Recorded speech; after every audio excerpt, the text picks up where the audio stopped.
But speaking of Pam Bondi, incompetence and or corruption, the news, a big W, and we can all feel very happy about this. The prosecution of Douglass Mackey. Ricky Vaughn on Twitter. The term is known as shitposting. Do you remember the prosecution of Ricky Vaughn, Douglass Mackey? Douglass with 2 S's, Mackey. He's been on the channel. I'm going to get him back on as soon as he's available to talk about this total vindication of his unjust prosecution. But like I always say, in the land of injustice, justice merely means a cessation of the abuse. An appellate court unanimously tossed his conviction for election interference resulting from shitposting memes back in however many years ago. But you got to, appreciate the ACLU, who always seems to get things wildly wrong. They chimed in on this a while back. Oh no, that's the Douglass Mackey. Here we go. It's the SPLC. Sorry. They 4-letter shit agencies deserve to be lumped together. The Southern Poverty Law Center. This is Douglass Mackey, a much younger picture of him. This article is from April 4, 2023. Douglass Mackey verdict sinks, quote, shitposting defense. They were so flipping happy when they got someone literally convicted for words. The ACLU, American Civil Liberties Union. They are a criminal organization, in my humble opinion. The American Criminal Liberties Union.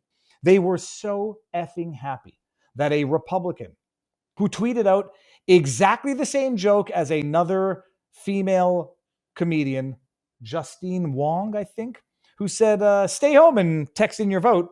This guy got convicted of this, and the ACLU rejoiced. Following 4 days of deliberation, a jury handed radical right activist Douglass Mackey a guilty verdict on Friday, March 31st, asserting that he interfered with the 2016 elections through his infamous Ricky Vaughn pseudonym. Jury verdicts carries potentially profound implications for the hard-right anti-democracy movement that arose around the political career, yada, yada. Not only does it set more clearly visible boundaries around what is legal when sowing disinformation online, prosecutors may have also created inroads to bring about charges similar to those filed against other radical right activists who engage in coordinated efforts to shape the outcome of the election. His tweet consisted of, skip the lines, text in Hillary to 8686, and they accused him of election interference despite the fact that they had zero evidence that anyone actually failed to vote because of that meme, which was posted on Twitter on a known shitposting account. This is where logic goes out the door. He's a known shitposter,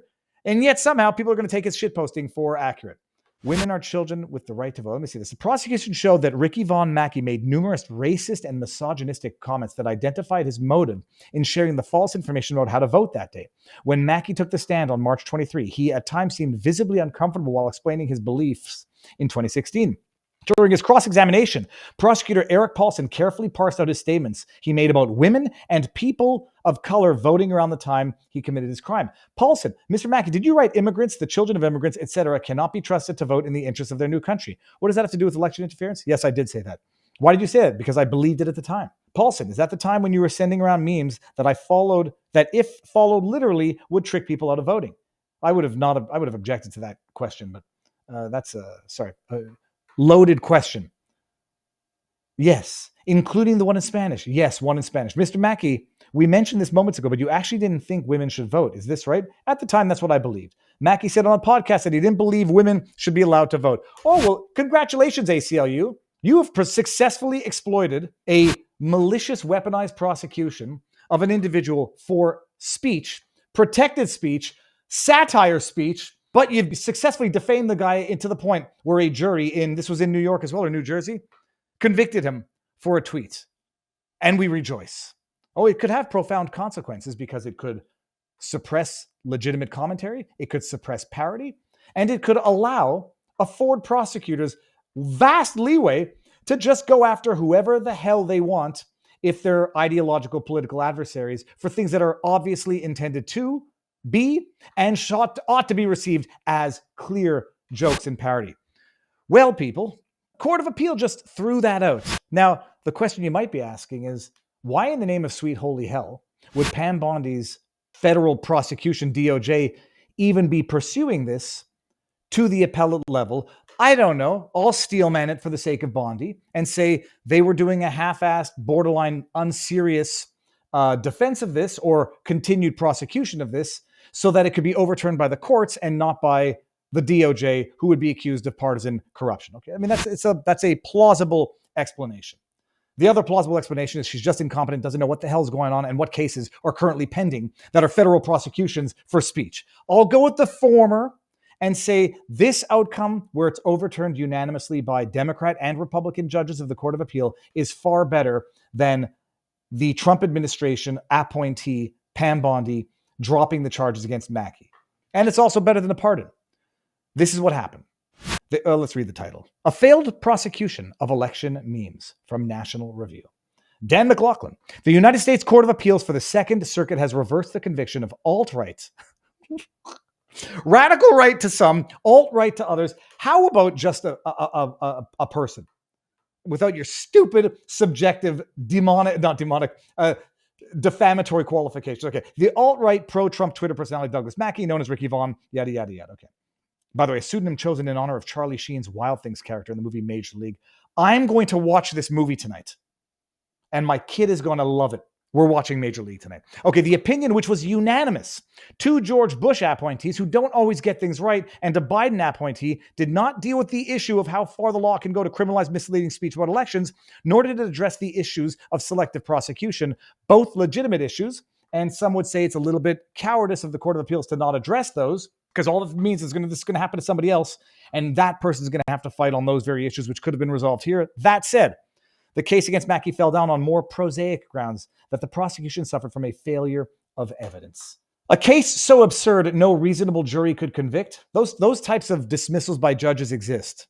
Not when there's political motivation. In 2016, Mackey and his Twitter allies circulated memes urging Hillary Clinton supporters to vote by text as if this was a legal voting method. Or it was an effing joke. I mean, there were DMs within his account saying, let's do this, haha. It was obvious trolling, but trolling of a malicious nature. Mackey argued that it's not a crime to use memes to mock and make fools of political opponents.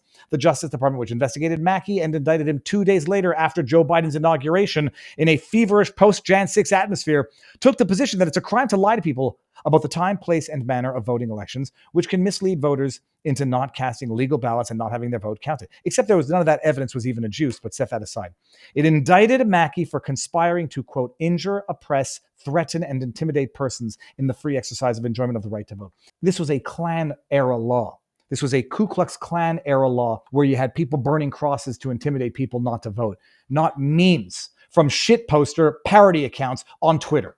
Set that aside. At the level of constitutional theory, DOJ had a point. There shouldn't be, and likely isn't, a First Amendment problem with criminalizing the very narrow species of lies about how and when to vote. But charging people over misleading election memes would also lead to a Pandora's box, because that theory can get very elastic very quickly, if not strictly limited to by statutory text, which Section 241 does not do. In the end, none of it mattered. The Court of Appeals pointed notably, instead of limiting the nature of the crimes, Congress explicitly limited the Section 241's reaches to conspiracies. There are several reasons why Congress may have done so, but the critical point is that Congress made the choice. One, it has declined to deviate from in the more than 150 years since Section 241's enactment. Second Circuit found that the government simply hadn't provided evidence that Mackey conspired with other members of a Twitter mob, absent any proof of him reading and responding to their private messages. Because they were DMing back and forth and talking about how they're going to do this. Yeah, unanimous. Sometimes criminal cases collapse for reasons that really are that simple. The opinion leaves plenty of room for the possibility that Mackey was guilty. It just found that the prosecution hadn't proven that with evidence. So a big fat W for Mackey. He didn't have to take a pardon, which would have left a lingering taint of guilt. And the question really is, was this another level of strategery by Pam Bondi's Justice Department to continue with the defense of the Biden prosecution at the appellate level instead of just dropping it entirely, only to get a judgment from the Court of Appeal so that no one could accuse the DOJ of partisanship? Maybe. Bottom line, I have no doubt that Douglass Mackey went out and had either a beautiful pint of Guinness or a nice snifter of Bowmore 16. That's the good news of the day.